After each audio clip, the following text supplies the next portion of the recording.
সুপ্রিয় সুধী দর্শক, আপনাদের সকলকে স্বাগত জানাচ্ছি চোখ মেলে দেখার পক্ষ থেকে। আজকের আয়োজন গ্রন্থপাঠ পর্ব 4, গ্রন্থ বুদ্ধিজীবীর বিবর্তন। এই গ্রন্থটির সম্পাদনা করেছেন সংকলক এবং সম্পাদক স্বপ্না ঘোষ। গ্রন্থটির লেখক চিত্তরঞ্জন বন্দ্যোপাধ্যায়। প্রকাশিত হয়েছে কলকাতা থেকে বাংলা সালের 1410-এর পৌষ মাসে। এই গ্রন্থ বুদ্ধিজীবীর বিবর্তন, এই গ্রন্থের অন্তর্ভুক্ত রয়েছে একটি প্রবন্ধ, সাহিত্যে নোবেল পুরস্কার। সাহিত্যে নোবেল পুরস্কারের বিষয়টি অত্যন্ত গুরুত্বপূর্ণ। আমাদের যে চিন্তা জগৎ, যে আমাদের যে মানসিক জগৎ, সে জগতে কিন্তু যে চিন্তাবিদ, চিন্তাশীল মানুষদের যে লেখা বা লেখনী, সেগুলি কিন্তু প্রচন্ডভাবে আলোড়ন সৃষ্টি করে। সাহিত্যে নোবেল পুরস্কার প্রবর্তনের অন্তর্ভুক্ত হওয়ায় সাহিত্য আসলে বিশ্বজনীন একটি পরিমণ্ডল লাভ করেছে। প্রাচীনকাল থেকেই সাহিত্যে পুরস্কার দেওয়ার একটি প্রথা বা রীতি প্রচলিত ছিল।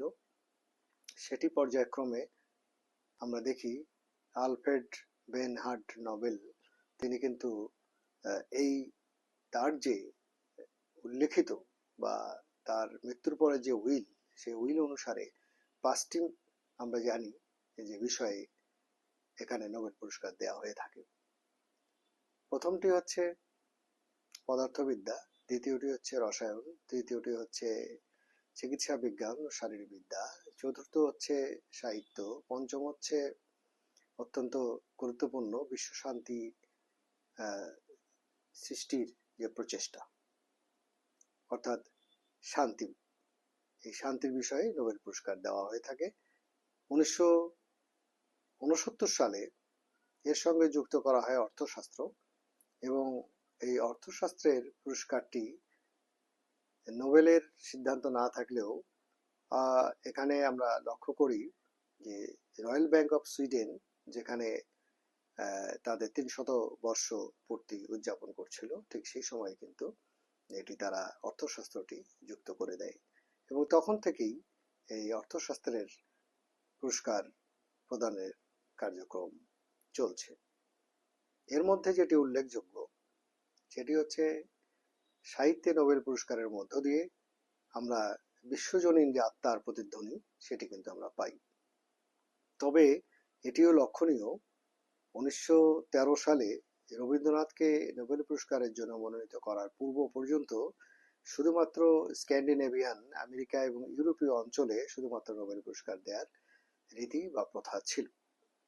পরবর্তী সময়ে এটি আমরা লক্ষ্য করি যে গীতাঞ্জলি যখন রবীন্দ্রনাথের একটি গ্রন্থ, গীতাঞ্জলি যখন নোবেল পুরস্কারের জন্য বিবেচিত হতে যাচ্ছে, সেই সময়ে রবীন্দ্রনাথের একজন শুভাকাঙ্ক্ষী ঘনিষ্ঠ বন্ধু তাকে অবহিত করেছিল, যখন গীতাঞ্জলি 1912 সালে প্রেসে মুদ্রিত হচ্ছিল, যে তুমি নোবেল পুরস্কার পেতে যাচ্ছ। রবীন্দ্রনাথের বিষয়টি কিন্তু স্পষ্ট ছিল না। তিনি তাকে উত্তর দিয়েছিলেন, এটা কি করে সম্ভব, কারণ এটি তো শুধুমাত্র আমেরিকা এবং ইউরোপীয় মহাদেশের জন্য প্রযোজ্য, আমরা তো তার অন্তর্ভুক্ত না। কিন্তু শেষ পর্যন্ত আমরা দেখেছি যে তাকে, অর্থাৎ রবীন্দ্রনাথকে নোবেল পুরস্কারে ঘোষিত করা হয়েছে, এবং টাইমস অফ নিউ ইয়র্ক এটার কিন্তু প্রচন্ড বিরোধিতা করেছে। তারা বলেছে যে রবীন্দ্রনাথকে, অর্থাৎ এই যে প্রাচ্যের একজন লেখককে এভাবে মনোনীত করা হলো, এরপরে তো নোবেল পুরস্কারে ভূষিত করবার জন্য নোবেল কমিটিকে আফ্রিকার জঙ্গলে যেতে হবে। এখানে প্রসঙ্গক্রমে বলতে হয় যে নোবেল কমিটি গঠিত হয়েছে সুইডিশ একাডেমির 18 জন যে সদস্য রয়েছেন, সেই 18 জন সদস্যের মধ্যে 5 জনকে মনোনীত করা হয়। তারা কিন্তু এই প্রতিযোগিতামূলক রচনা বা লেখাগুলি বা সৃষ্টিগুলি তারা কিন্তু মূল্যায়ন করে থাকেন। আমরা লক্ষ্য করলাম অত্যন্ত কঠোর বিধিবিধানের মধ্য দিয়েও কিন্তু এই উপমহাদেশে একজন বাংলা ভাষাভাষীকে তারা নোবেল পুরস্কার মনোনীত করতে তারা বাধ্য হয়েছিলেন।